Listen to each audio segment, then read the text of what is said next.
Okay, welcome guys to another meeting for the spiritual studies. We're still reading the spiritual essence of man, the chakras and the inverted tree of life. This is month 24. No, I'm just joking. What month is this? This is, we started in August, right? We're still in, we're on chapter 5, Gevurah. 9 months. 9 months. I've been reading the book. Time flies when you're having fun. Yeah, exactly. It's a lot. Master Choa puts a lot of stuff in here. He just doesn't write it with ink, but there's a lot of stuff here that he puts in here. Okay, so Excuse me, sorry.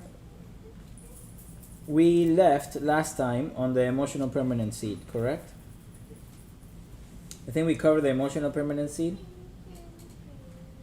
but let's do it again because we did just a little bit more. Page 99. So that's where we'll start today. We'll do the emotional permanent seed and cover the second pair of complementary opposites, and we'll go from there. But first, like it is said that all scientific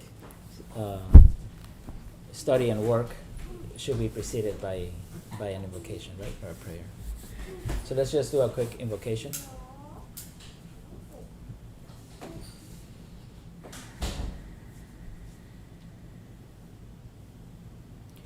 To the Divine Supreme and Absolute God, to my spiritual teacher, Master Choa Kok Sui, to all spiritual teachers, holy angels, holy masters, to all the divine hierarchy, to all the saints, to all the spiritual helpers, all the spiritual elders, all the divine beings of light, to all the holy gurus, holy masters, to all the saints, and to the divine hierarchy of all the divine holy angels and archangels, and to all the great ones. We humbly invoke for your divine guidance, your divine love, for your illumination, divine oneness, divine help, divine guidance, and divine protection. Thank you for the priceless teachings, for the priceless blessings, for the healing and the priceless love, for your compassion and patience, and your divine presence. In this session, we humbly thank you. Thank you for the understanding, harmony, and bliss. In full faith, thank you. Welcome. Amma namaste. Okay. So the emotional permanent seed. It says here, Master Choa continues here in Gevurah on page 99. He says the emotional permanent seed is lodged in the solar plexus chakra, also called Gevurah, correct? And the liver. It is pinkish rose red. Why does it say the liver? Because the little tip of the liver, right, passes right where the solar plexus chakra comes from. Like it comes through there. Right, so then from that tip of the liver that actually passes by there, the solar plexus goes by there, and also the emotional permanent seed will be found there. It is pinkish rose red to predominantly rose red with rainbow colors around it. So let's see, how would that look? We're going to use this book, another book from Master Choa Kok Sui, Achieving Oneness with the Higher Soul, Meditations for Soul Realization. This was also called Meditations for Realization before. This is the newer edition. I recommend this. We will read this also in here. Let me see if I can find this here.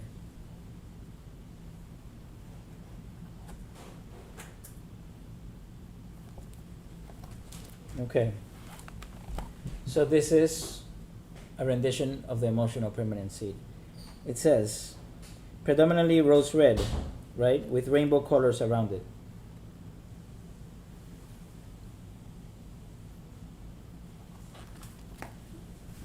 Okay. The emotional permanent seed contains the design of your emotional body. The design of what? Your emotional body. Why is this subtle body called the emotional body? Because through this subtle body, a person is able to experience intense emotions ranging from anger, irritation, fear, love, sweetness, and others. With the use of the emotional body, two lovers in the inner world can unite in intense divine ecstasy. The emotional body is also called the astral body. What is the emotional body also called? Astral. The astral body. Because it is made of light. It looks like a starry light. When the body is sleeping, the incarnated soul transfers to the astral body and travels in the inner world. We said this before, right? So when the body is sleeping, the soul transfers most of itself into the astral body or the emotional body, and it travels in the inner world, in the astral plane. Because you need an astral body to interact with the astral dimension, the astral world, the astral plane. just like you need a physical body to interact with the physical world, you need an emotional body or an astral body to interact with the astral plane and astral matter. At the same time, just the same way you need a computer or a phone, a smartphone to interact with the internet. Right? So, same thing. It's just a vehicle.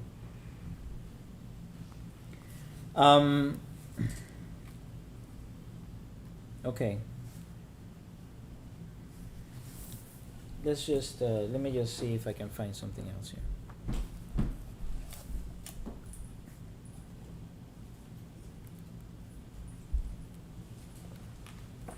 So, this has to do with the spiritual cord, right? We know about the permanent seeds. They come from the spiritual cord. We spoke about the spiritual cord, I think, when we were talking about Keter. Yes, if I remember correctly. We read a lot. After a few months of reading the same book, I forget. So we have that spiritual cord, right? That silver cord has 3 cords inside of it. Those 3 cords inside of it, at the end of them, have the seeds. So you have the physical permanent seed, which is lodged where? Do you remember? Where is this? This is the heart center, seed, the heart chakra. So the physical permanent seed has the blueprint for your physical body, right? Past lives, etc. So this is here, in the heart center.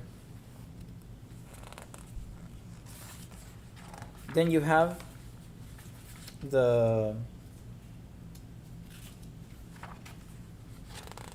hold on. You have the emotional permanent seed.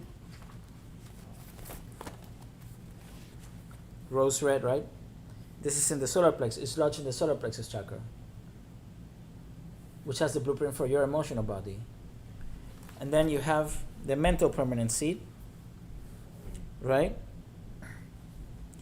Or the silver cord of consciousness, silver cord of emotion, silver cord of life. So this is in the heart chakra, solar plexus chakra, and this is lodged in the pineal gland, right? From where the crown chakra stems from.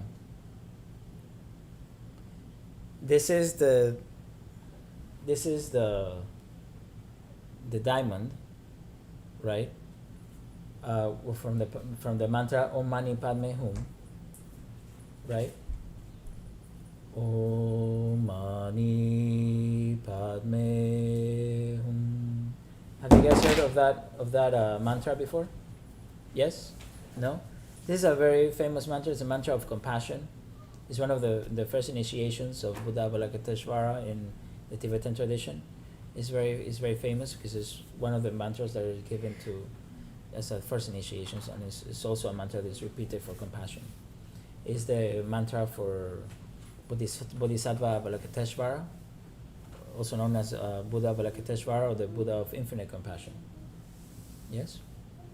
Okay, so there's another book by Master Choa Kok Sui called Om Mani Padme Hum, right? And is about the secret teachings in Buddhism, esoteric teachings in Buddhism.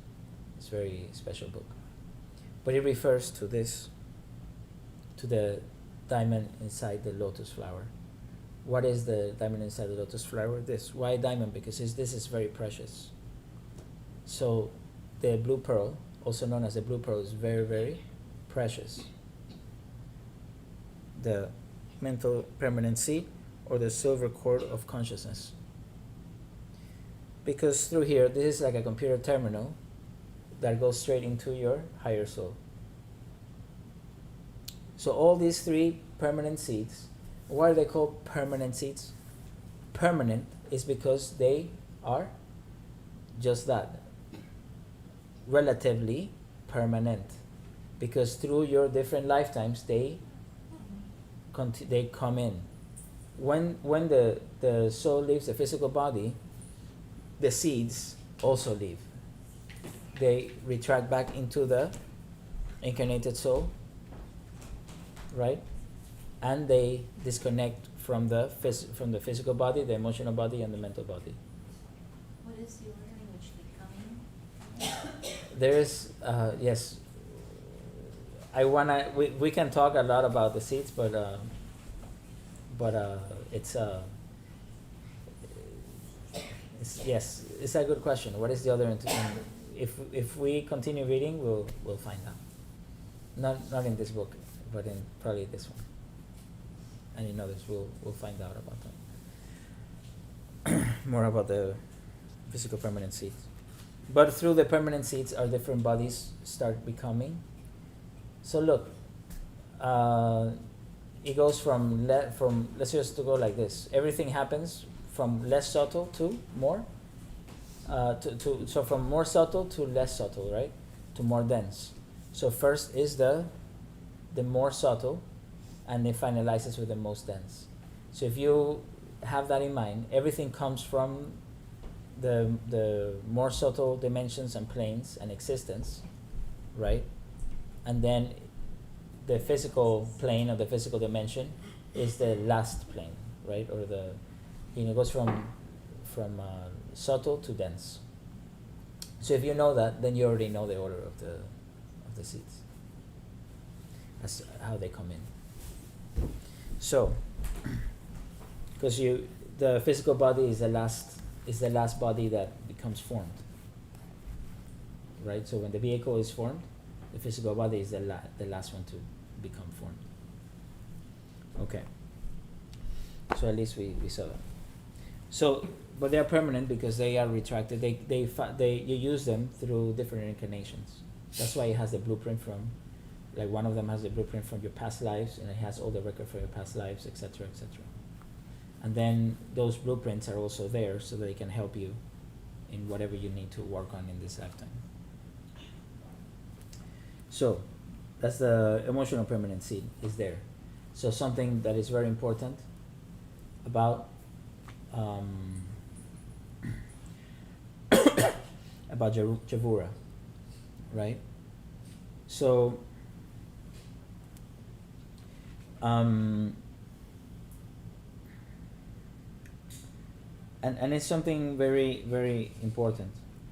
So you can see where these seeds are located, and so it's equally important and to understand why.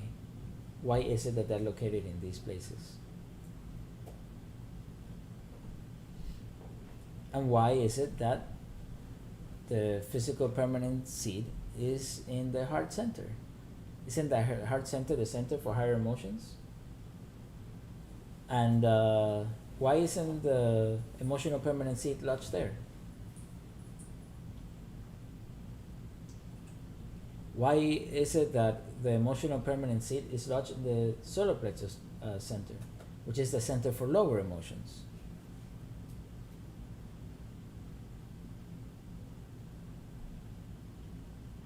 Interesting. And why not?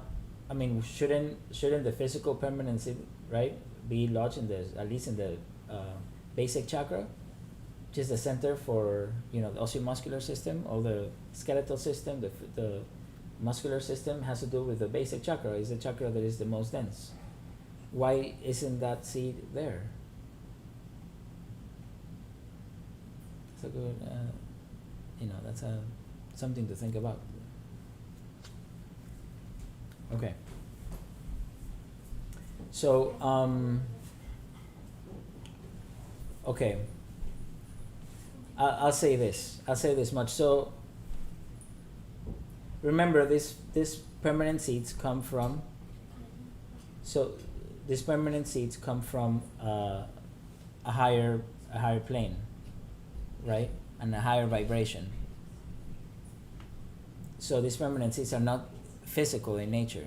It's not you open someone and you're gonna see them. But they have blueprints and they have information. And from there stems the rest. So it is very interesting that our physical, right, the physical permanent seed is lodged in the heart center, which, if I may say so, is also connected to our basic chakra. So the heart chakra and the basic chakra are interconnected. There's a connection between them. And in the solar plexus chakra, for the emotional permanent seed, since the emotional permanent seed has all the different range of emotions, it also has lower emotions, and sometimes not the best ones. You understand? The blueprint is there for what you have to deal with. So to put, so it can deal with the different range of emotions. But if you put the lower emotions also in the heart center, is not the best thing, right? It's detrimental. So the heart center is only for higher emotions. It's of a higher vibration. This one, right? If you can, it can do a greater range. And it's also in a place, which we read before, that it is actually, it can actually go through the entire system can be affected by the solar plexus chakra. And at the same time, there are special connections, right, of energetic connections, like we read before, between the heart center and the solar plexus chakra. Yes? Do you remember? You read about these connections? You don't remember?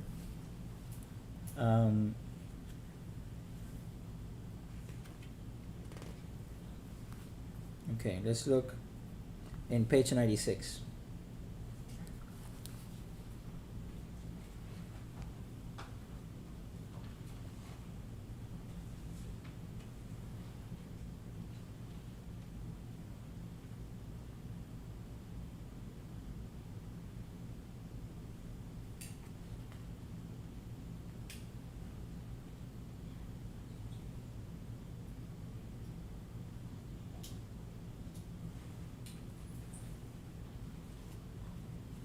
Let me see something real quick.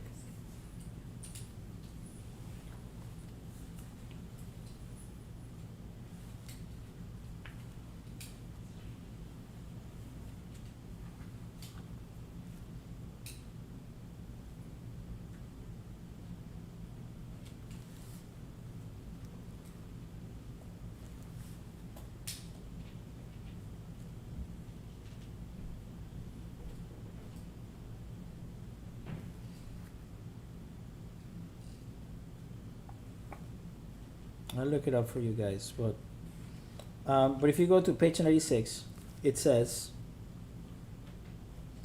that in the energy distribution center, subtle energies from the lower chakras and from the higher chakras pass through the solar plexus chakra. The whole body can be energized through the solar plexus chakra, Gevurah. On rare occasions, over-energizing the solar plexus chakra without thoroughly cleansing first may result in pranic congestion, thereby partially paralyzing the diaphragm and causing difficulty breathing. So, so it says congested prana should be removed before energizing the solar plexus chakra. But you can energize the entire body through the solar plexus. This is why when someone faints, the protocol is to clean and energize the navel and the solar plexus. to, like wake up the body, right? So yes, but I think it is in Chesit that it talks about the connections, so the nadis, the energy connections that are in between the heart chakra and the solar plexus chakra. Okay, so let's talk about on page 101 the second pair of complementary opposites, balancing severity with mercy. So why the second pair? What was the first pair? It was Bina and Chakma. Yes, very good. It's Chakma and Bina. Very good. So that's the first pair of complementary opposites. Now we go to the second pair, balancing severity with mercy. Do you remember what we were balancing before? Yoga. Wisdom and understanding. Yes. So it says in page 101, the solar plexus chakra, Gevurah, corresponds to severity and justice. Severity and justice. The heart chakra, Chesit, right from our last chapter, the heart chakra corresponds to love and mercy. Severity and mercy are the second complementary pair of opposites. Remember, it is very important what the author uses here is complementary opposites. Why? Because they're opposites, but they complement each other. How do they complement each other? What does this come from? It is very well done in the symbol of yin and yang. The symbol of yin and yang, you have a black area and a white area, yes? The white area has a small dot of black dot, and the black area has a small white dot, saying that there is, even though they are opposites, they both have from each other, and they complement each other. They're needed for balance, to achieve balance. So severity and justice must be balanced by love, mercy, and healing. Too much severity and justice manifest as cruelty and barbarism. Too much mercy, love, and tolerance manifest as chaos. Left alone by itself, Gevurah tends to be cruel. It tends to be what? Cruel. A state that is strongly influenced by Gevurah manifests as a police or totalitarian state, a country where people live in fear and have no freedom. Punitive justice must be balanced with Chesit, manifesting as transformative justice or therapeutic justice. What is therapeutic justice? Justice that has to do, there's therapy so that the justice is enacted so that people can grow, so people can become better and eventually be part of society again. So basically it's like a healing type of justice. Justice is enacted, it's enforced obviously, because you cannot just have anarchy, but there's therapy involved so that we can help the person rehabilitate. Exactly, and be part of society again. Okay.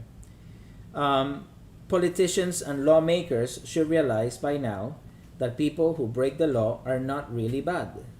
They're just stressed out or psychologically sick. Now, this is a very bold statement, huh? So we have to, but I would like to read it again. It says politicians and lawmakers should realize by now that people who break the law are not really bad. Why? Why does he say that? Because there's nothing 100%. You understand? We just said about even the yin and yang. There's something there. They are just stressed out or psychologically sick. Therefore, they require love, psychological counseling, and pranic psychotherapy. Imprisonment should be used only as a last resort and not as the first plan of action. It should be used on people only because they pose a serious danger to society, and not because they have decided to go against the law or the will of the few. The will of the few. Manifesting as the law. Laws created by human beings are forever changing. Activities that are supposedly illegal become legal in the future, while those that are legal may become illegal. What is legal or illegal sometimes does not depend on what is right or wrong. Sometimes it depends on the strength and influence of certain groups with vested interests. In such cases, the judiciary system becomes just a tool for these powerful groups. Now, these are very bold statements, but in my opinion, they ring very true. They have a lot of accuracy in the sense that he's talking about the two basic principles of, right, justice or severity and love and mercy. And basically, he's just saying what is what. He said the laws are forever changing, and if they're made by human beings, right, they're forever changing, and they're sometimes not focused on what is right or wrong. Obviously, he's talking about a big bulk of the laws, not things that are like killing. Obviously, that's wrong. But if you are defending yourself, others, then you go back into this whole thing. So,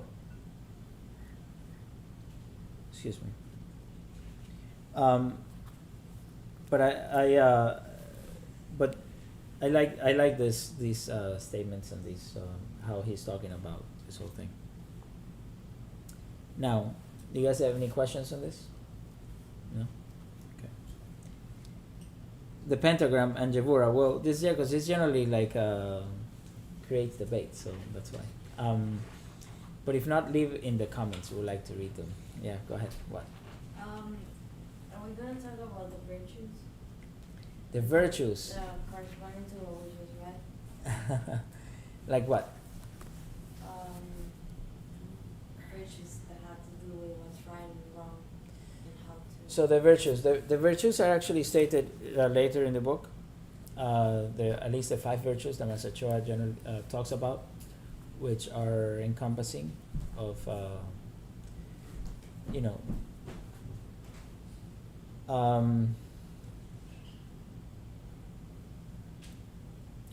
so the virtues. What are virtues? You have the yin and the yang, right? So you have virtues and you have vices. Vice is the opposite of virtue, or vice is the lack of virtue. But what is virtue? Virtue is you. Virtue is? Did I say something? Virtue is you. Why do I say you? So yesterday, actually we were in a meeting and we were talking about knowing thyself. So, and why were we talking about that? Make a parenthesis from this. We were talking about that because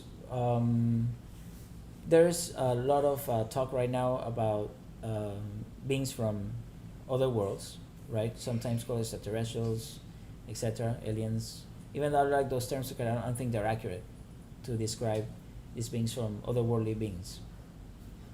Because that they may be manifesting soon in our world, and you see now, and there is a friend of mine and other people have said that they should be coming pretty soon in this year, or making themselves known this year or the next, etc. Okay, so there's a lot of talk about that at this time, regardless of the fact whether it happens tomorrow or later on, a little bit later on, is that how do people react?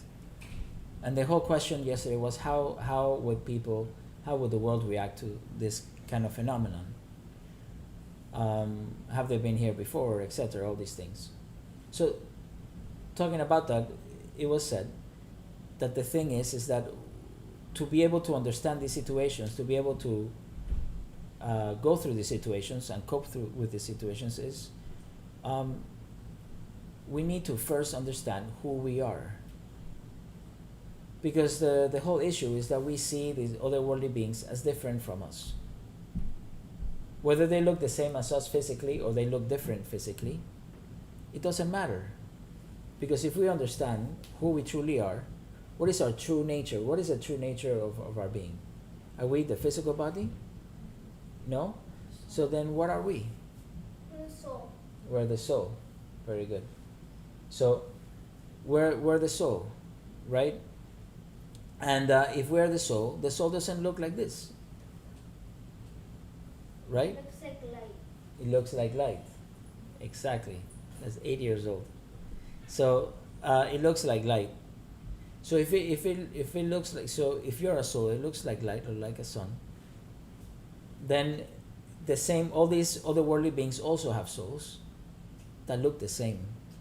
So in that whole thing about being made in the image of God, is that it's not so much this, but that.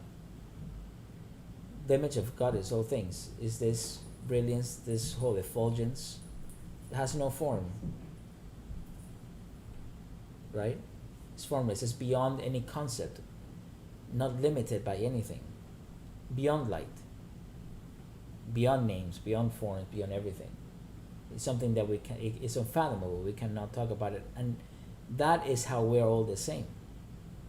So if we focus on the differences, then yes, there is fear. But if we focus on what is the same, then fear becomes less or dissipates, depending on how much we really understand that concept. And at the same time, we are the extraterrestrials. Why do I say that? Because if we are that, if you do this exercise, so if you guys close your eyes, let's do an experiment. If you close your eyes and you imagine that you don't have a body. Now imagine that you don't have emotions and you don't have thoughts. There's no mind, there's nothing, but does something remain? Do you still exist? That feeling of existing, that is you. With no body, no mind, no thought, no emotion. You can open your eyes. Do you guys feel yourself? That you exist? That existence? Or sometimes when you're dreaming that you don't have anything, but you know that you're there? Watching something? That is you. That is the soul. What is that? The soul, right? The spirit that is beyond, that's the effulgence. That's an emanation of the Divine Supreme Being. That emanation is you. But that emanation is also all beings are different emanations of the Divine Supreme Being. So if we see it in this way, then we are all the same. And if we are that, we are eternal. In the sense that we have always existed. So this whole thing about beginning and end is beyond that. And because it is beyond that, and if this is not our first time here, our first vehicles, just like we have many different clothes and we change them we throw them out when they are already worn out and we get new ones, or if we have a car, we change a car or whatever. It's just another vehicle. It's just to interact. You need a car to interact in the highway. You can't just be running in the highway. You're gonna get run over. So you need a car to interact with the highway. You need a physical body to interact with the physical plane. You need or dimension. You need an emotional body to interact with the astral world or dimension. The same for the mental body and the mental world with mental matter, etc., etc., etc. You are multidimensional beings, just like these beings are multidimensional beings, these otherworldly beings. It's just that now in this very moment we're living in this rock that is floating in space. But we have lived in many other rocks before this rock existed in space. So if we've come from somewhere else. And now we are here. So who is really the extraterrestrials? We might be using terrestrial vehicles and bodies, but it doesn't mean that that's who we are. We're just dressing up from the local stores, right? From the local fashion stores. So that's that. So when you remove all these things and you have that being, and you talk about the virtues, and say the virtue is you. And why is that? Because the virtues, we are divine beings, we have a threefold nature, right? So if you go to page 172, our favorite page in the entire book, I think I reference that page more than any other page in the book. So, page 172. You have, we really come from subtle to dense, right? So the dense is the last body and the smallest body and the ugliest body, right? I know you are all good looking and great looking physical bodies, but you know, your energy bodies are even brighter and more beautiful beyond anything that we can even imagine. So do you guys see these three on top? These three lights on top of us? Yeah. Three centers on top of us? Everybody has that trinity that on top of everybody. So this is a threefold nature is what it's called. And so it is said that the Divine Supreme Being and all things and all beings are threefold in nature. That's why all the colors are made by how many colors? 5 colors? 3 colors. Right? And you continue to see this throughout nature. There is always in threes. So you have, right, trillions, quintillions, quintillions of colors. And they're all made from only 3. And you also have the Ayin. According to the Kabbalistic system, there's the Ayin Sof, Ayin Sof Ur, like we said in previous programs, right? What is the Ayin? Ayin means nothing because it cannot be named. Like we said, it cannot be spoken about because you're limited. It's limitless. It's something beyond anything that we can even imagine. It's beyond our thought process, beyond our words, beyond everything. That's why it says nothing, because there's nothing to be said about it. It's not that it's nothing, it's everything. It's just you can't say anything about it. Then you have Ayin Sof, which is also translated as, Ayin means no, Sof means limit. So no limit, limitless, infinite. Infinite what? Well, infinite source. A source of what? Of the next one, right? Because it goes from up to down, right? First is the first emanation, which is Ayin, or the spirit. Then Ayin pours a portion of itself downward, and it creates Ayin Sof, right? And Ayin Sof pours a portion of itself downward. Ayin Sof is also called the higher soul, or the soul. Spirit, soul, and body, right? The incarnated soul is the third one. And then Ayin Sof, the soul, pours a portion of itself downward to create the incarnated soul, or Ayin Sof Ur. Ur means light, right? So Infinite light. Infinite light, that's right. So you have nothingness, infinite source of what? Of infinite light. So infinite light is the last one, is the incarnated soul. And if you hear the word incarnated, means in carne. Carne in Spanish is what? Meat, flesh, right? So in the flesh, incarnated. So sometimes in the Bible it is read as the flesh. So you have, because, and then it says the sins or the problems of the flesh, because the incarnated soul is not perfect. We are perfecting it. But the higher soul, or the soul, it's pure. Incarnated soul is not pure, but the soul is pure. And then you have the spirit, or the divine spark, that emanates straight from the divine, is a direct emanation of. And so as it pours itself downward, you see that you have these three sources, right? And so this has to do with divine power, divine love, and divine light. So Ain is power, Ein Sof is love, and Ein Sof Ur is light. Light has to do with intelligence, higher intelligence, divine intelligence. Right? So this divine intelligence is what creates, is the creator of all things.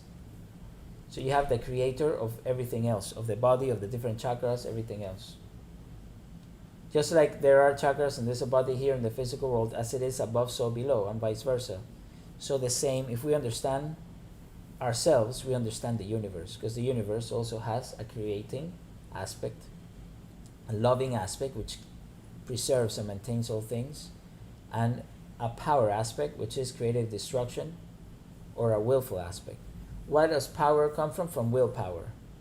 The only power that we have is the will to do. Doesn't matter how much love you have, how much money you have, how much wishes you have to do something. If you don't will it to do it, if you don't will to do it, it will not get done. Yes or no?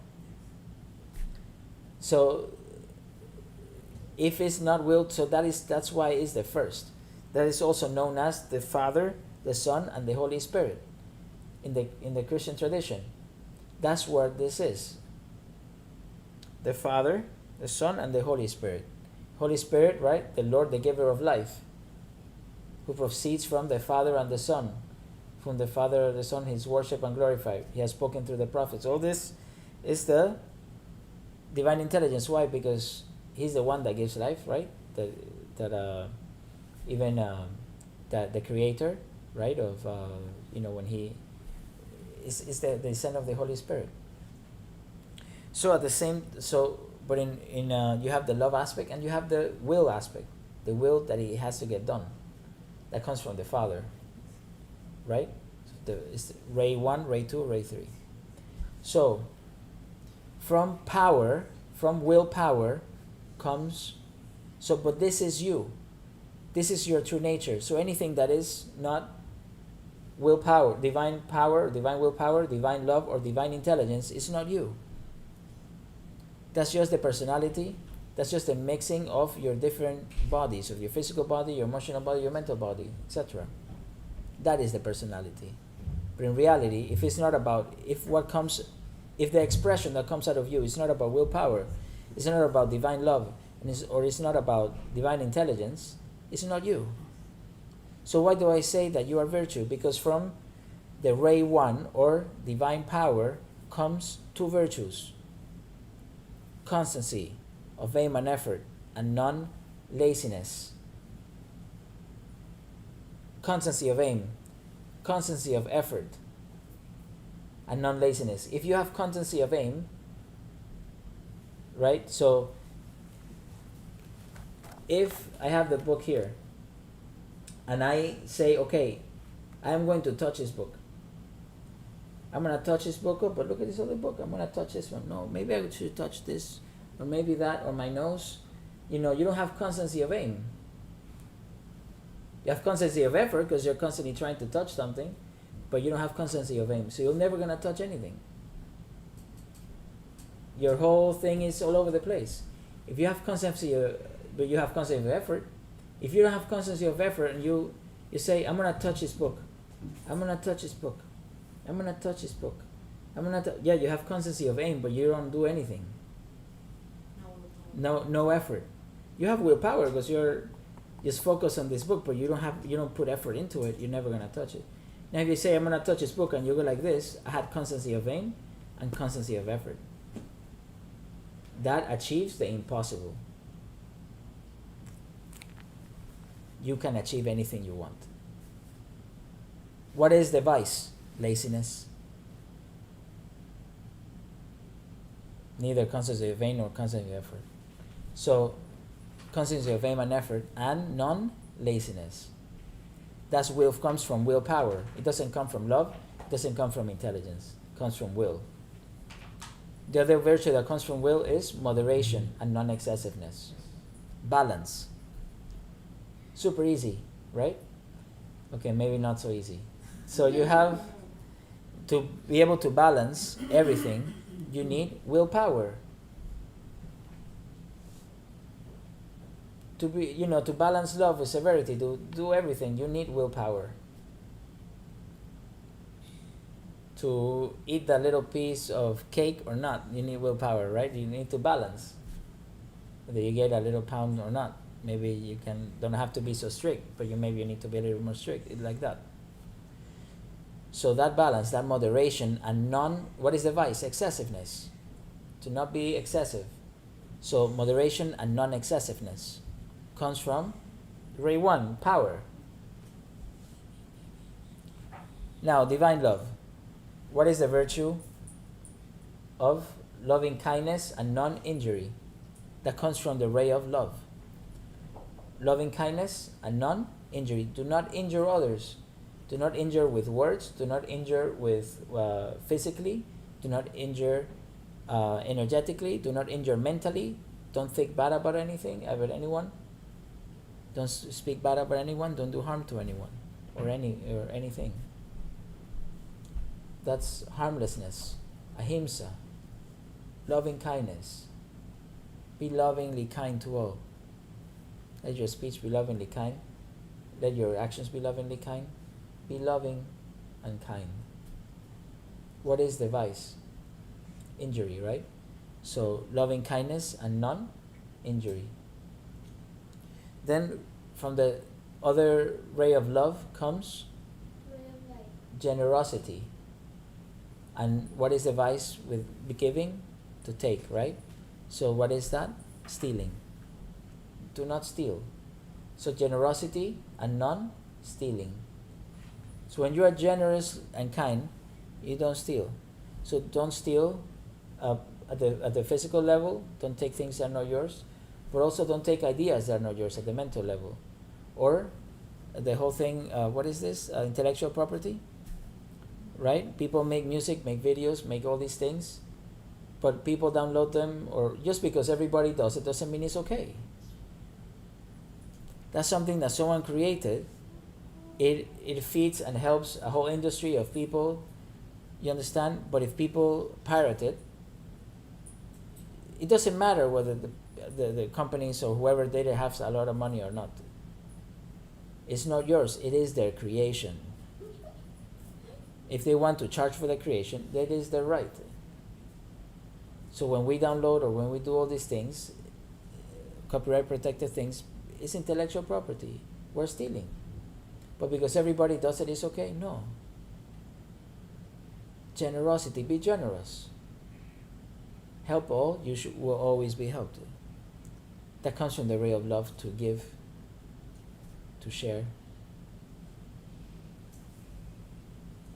and not to steal. The last one has to do with, the last virtue comes from the ray of intelligence, divine intelligence, right? Ray 3, active intelligence. Holy Spirit, active intelligence, the creator, in Brahma, in the Hindu tradition. That's here, Ain Sofur. So divine intelligence has to do with the virtue of what? Accurate perception and correct expression and non-falsehood. Basically, honesty. Be truthful. So how can you be truthful? Accurate perception. To be able to be truthful and to say the truth, or be forthright, not forthright, but to be able to say the truth, You need to be able to see things accurately. To perceive things accurately is not easy. Because that's why everybody thinks they have the truth. It's interpretation, because we see and then we express ourselves with what we see. But what we see might be a very, very small section of the entire truth. So we have to be more panoramic in our vision. And even then, we have to understand that we may be wrong. Because it's very difficult to have, to see all things.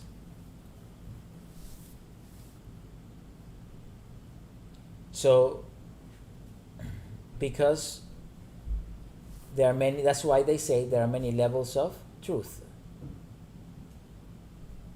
Truth is dynamic, it's not fixed. Why do I say that? Because as you can say, well, is there separation between us right now? No. Yes, that's actually true. But also someone that might be saying, well, I have to walk to you to touch you, that's a separation. Okay, that is true. But what is another level of truth, like what he's saying? He's saying, no, we're not separate. Why? There's atoms between this air. There's atoms in our makes our body, or the air, the elements in the air in our bodies and everything. So are we separate? No. We are one. We are one. But then we're all energy. Right? But then where are we? But are both statements true? To a certain degree, and no to a certain, but in reality we're all one. But how far do we have to go, or how wide does our mind have to be able to see that? But to someone that is walking in the street that doesn't care about what we're talking about, doesn't care about this, and thinks that they're the physical body, then they're gonna look at you like, what are you saying? Does space exist? Does time exist? We say no, but because we understand and in a more panoramic view.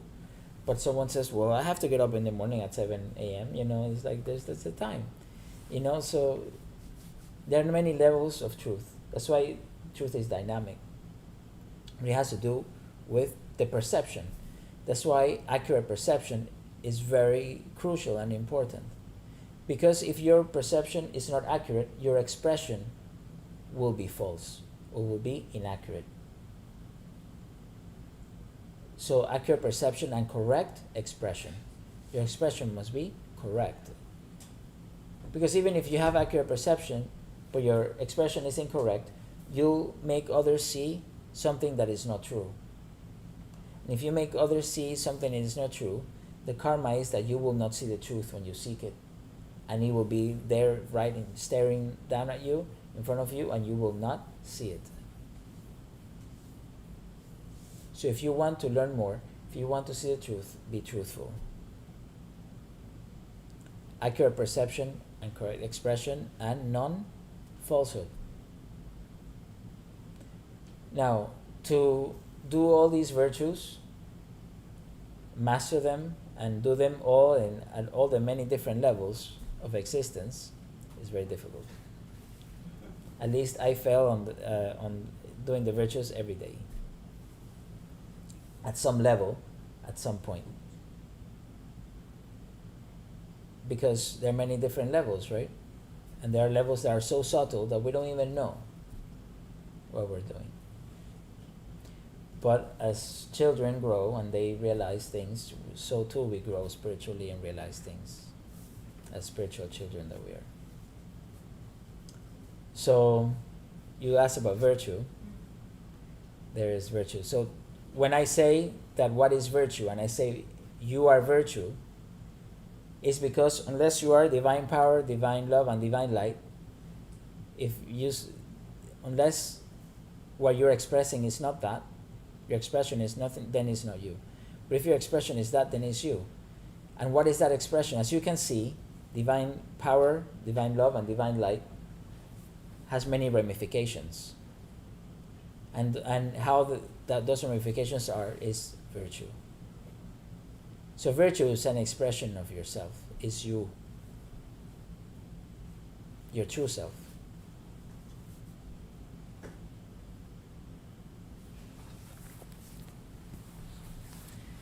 So, man, it's time. See, this is why we're still reading this. Okay, we're on page 101, right? No, 102. Oh, we did cover the 5 virtues. Great. Good. So, oh, but there's more. We can actually cover the chakras and everything. Great. All right. So, the pentagram and Gevurah. Let's just do this. Let's talk about the pentagram. The symbol of Gevurah is the pentagram, right? What is the pentagram? Symbol of Gevurah. Yeah, and it's a 5-pointed star, right? Or like a pentagon. So the pentagram, or the 5-pointed star, Gevurah also means justice. This is why, in general, the sheriff, marshal, police, or similar agencies use a 5-pointed star. Interesting. Excuse me, yes? The sheriffs, right, they have a 5-pointed star. It's because of justice.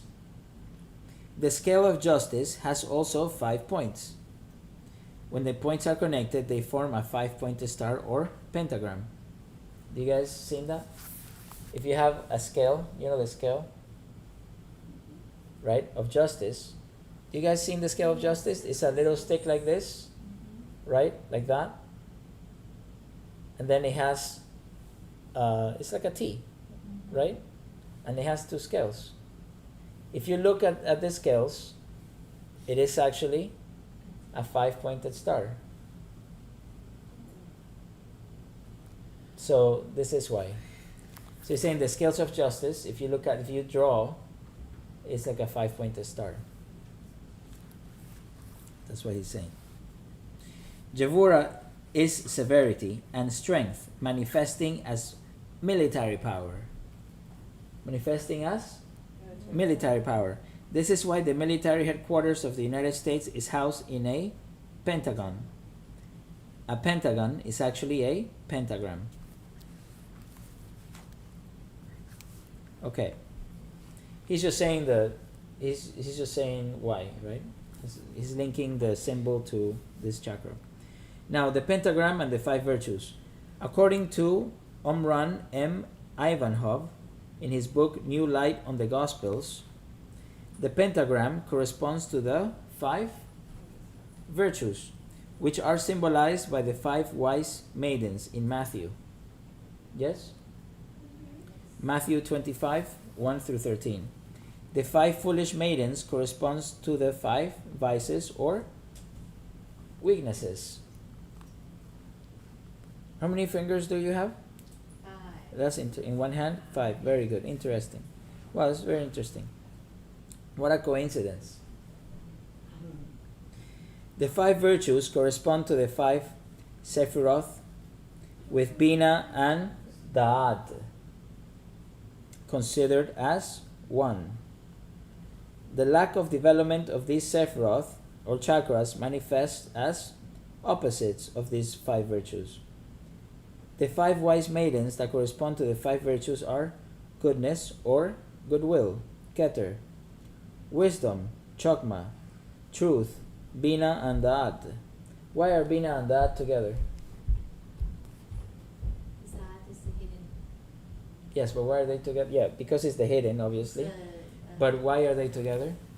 That is your way to the higher. So, Bina is understanding, Da'at is knowledge, right? And these 2 are used for expressing yourself. Because even when you're going to speak, you use that, but the same, or you also use Bina. So anything that you're going to talk about, you're going to concretize, is you're using both. But since this one is hidden, it cannot be spoken about, is spoken about through Bina.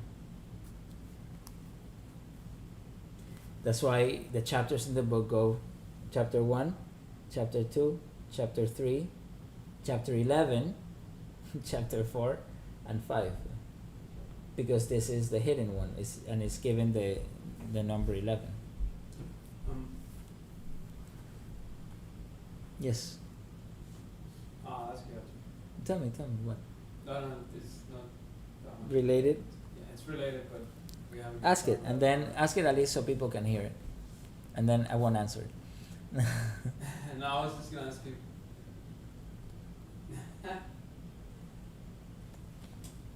I'll ask you later. No, our viewers want to know. I was gonna ask you if that one has to be with Samael. Oh, with there are archangels that are connected to the Sephiroth, yes, and there is an archangels. There is one with it's like, let's say, the positive tree of life, and you have the negative tree of life. So some are connected with different archangels or different angelic beings, and in the negative tree of life, when there's like the foolish maidens, right? When this has to do with the vices, then they're linked with negative, and angelic beings, or other negative entities, whatever. So it depends on what, but in ancient Kabbalistic lore, a person that is enlightened or is in the spiritual path in goodness. So yes, the Sephiroth are linked with specific archangels. Okay, but that's not in the book, so I don't know if we'll cover it one day. Anyway, as I was saying that, I realized that a lot of the things that we talk about are not in the book, but they are, but not readily apparent. So it says, I'm going to read this again. The 5 wise maidens that correspond to the 5 virtues are goodness or goodwill, Keter, wisdom, Chokma, truth, Bina and Da'at, because you need both for truth. Accurate perception and correct expression. Perception, expression. Perceiving, seeing, right? Perceiving and expressing. Love and kindness, Chesed, and justice, Gevurah. The 5 foolish maidens that correspond to the 5 vices or weaknesses are opposites of the 5 virtues. The opposite of goodwill or goodness is maliciousness and ruthlessness. The opposite of wisdom is foolishness. The opposite of truth is lie. The opposite of love is hatred. The opposite of justice is injustice. So then you have a little matrix here, a little table, right? It talks about the Sephira, the virtues, and the opposites. And the same thing we just said. You have Keter and goodwill, goodness, and the vice, like that. So if you get the book, you can look at the little drawing. It's very good. But yes, all this is in Matthew 5. Okay, so the last thing I would like to cover today, since we started a little late, is, since we're talking about the pentagram and its magical purposes. Do you guys want to stop here, or you guys want to talk about that?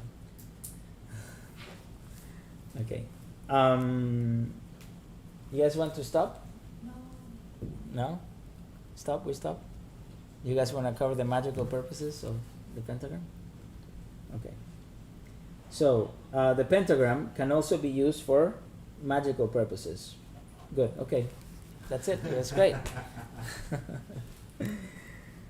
For more information on practical Kabbalah and its deeper spiritual teachings, please consult the following books. That's why I wanted to read it.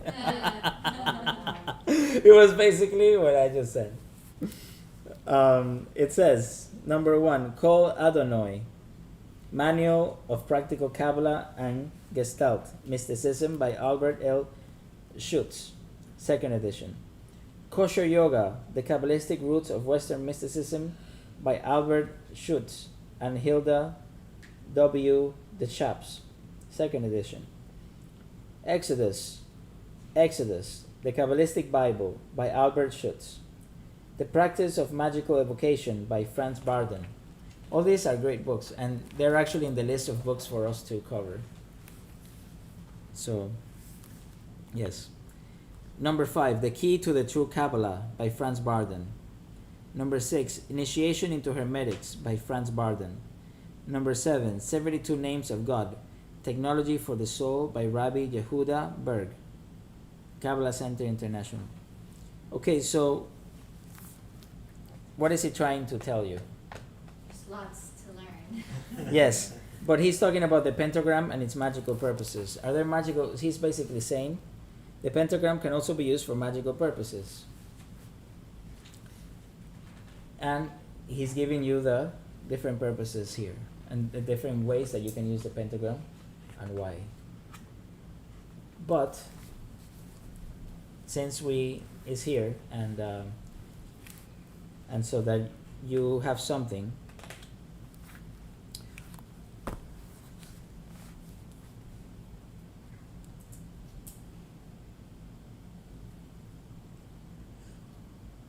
there is a book called it's a grimoire. Master Choa actually had it reprinted, and this grimoire was actually I'll show you. Shannon, will you pass me? Is if you here, it's a brown book with golden lettering. It's the grimoire of Abramelin the Mage. It's a very ancient grimoire, translated from the German, Old German into French, and from French was translated to other languages. It's at the top.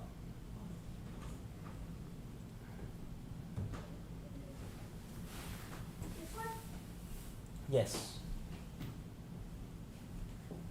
Thank you, sir. Okay, so this book. This is a magical square. I don't know if you can see it. So, the book of the sacred magic of Abramelin the Mage.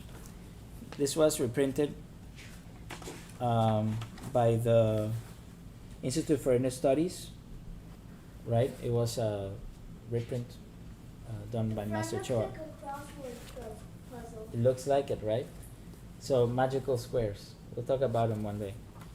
When we talk about sacred geometry, or we cover some of these things. So in this book, there's a lot of different things that are very interesting. So I'm just going to read a few things in the table of contents. And it says here, let's say like, the 5th chapter. That in this operation it is necessary to make election neither of time, day, nor hour. Then chapter 6, concerning the planetary hours and other errors of the astrologers. And what times of days to do things. But in the 3rd book, there's 3 books in this book. Here we have chapter 6, how to make manifest minds and push on all manners of work connected therewith. The 5th chapter, how one may retain the familiar spirits bound or free in whatsoever form. Chapter 4, to procure diverse visions. The 9th chapter, or the 8th chapter, to excite tempest. The 9th chapter, to transform animals into men and men into animals.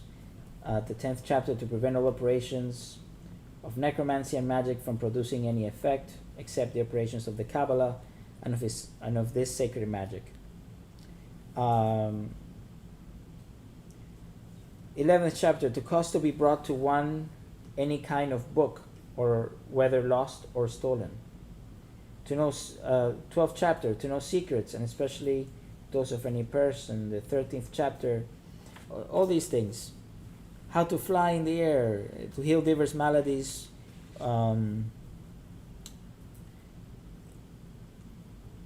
So how to cause the spirits to bring us everything to eat and drink which we may wish, and everything which we can drink of, etc. So as you can see, how to open every kind of lock without a key, etc., etc. And so those are the table of contents of the third book of this book. It's like, know a few things, have a nice life. So he wrote this for his second son. And so why did he write this for his second son? Because his first son, and he's doing this like as a consolation prize. You think it's okay, consolation prize? Maybe? It's a nice consolation prize. But why is it a consolation prize? Because the first son, right, he gave the teachings of the Kabbalah, which is, like he said in one work I just read, a sacred magic of the Kabbalah. These are things, okay, so you can make some money, you can do things, and you can whatever, have a nice life. But he didn't give the secrets of the Kabbalah to his second son because it is the eldest son that would get it. So this was a consolation prize. So even all these different things of magic that can be done is nothing compared to the sacred, to the Kabbalah, right? The sacred magic of the Kabbalah. Why? Because it's sacred magic that is more elevated. It can get you closer to God.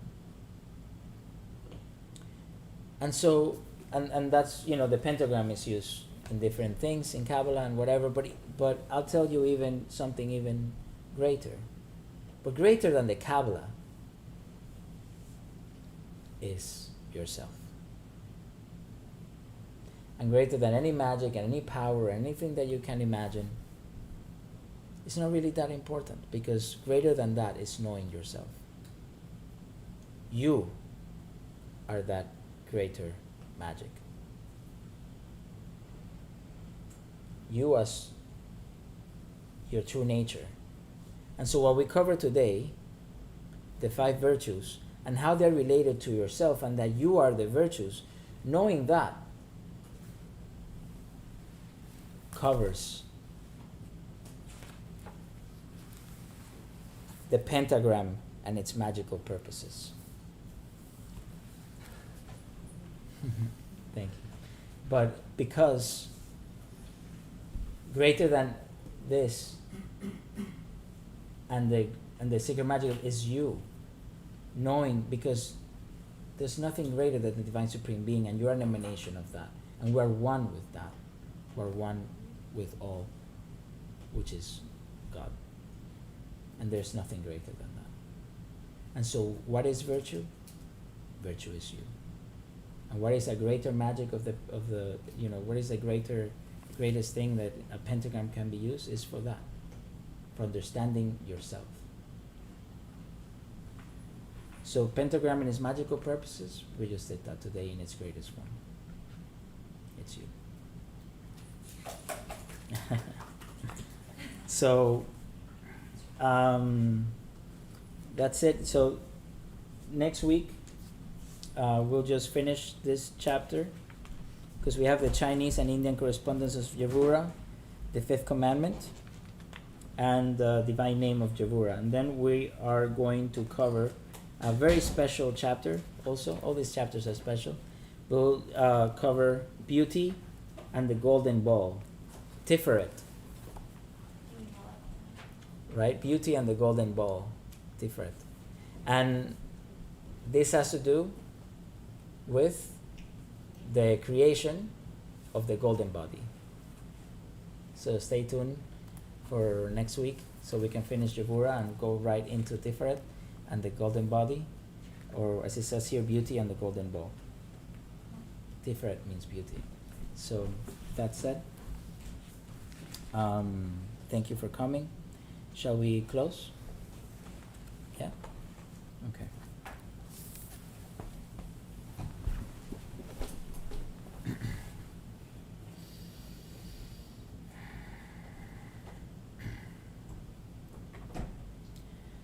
To the Divine Supreme and Absolute God,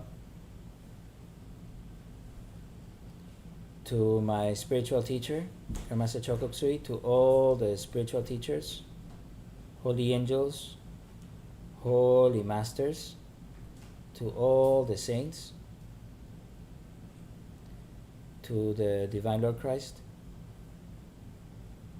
to the hierarchy of the Divine World Brotherhood, the hierarchy of the holy angels and archangels, and to all the great ones. We humbly invoke for your divine and priceless guidance, your priceless love, for your illumination, divine protection, divine healing, divine help, and divine oneness with all. Thank you for your priceless blessings, for your priceless love, and oneness with all. For the priceless teachings, we humbly thank you. For the priceless understanding, we humbly thank you. For the priceless gifts, we humbly thank you. With deep gratitude, respect, and love, so be it, and so it is. Thank you. Ama Namaste. Ama Namaste. Ama Namaste. Thank you for tuning in. Thank you for coming. And hopefully we see you again next week. Blessings.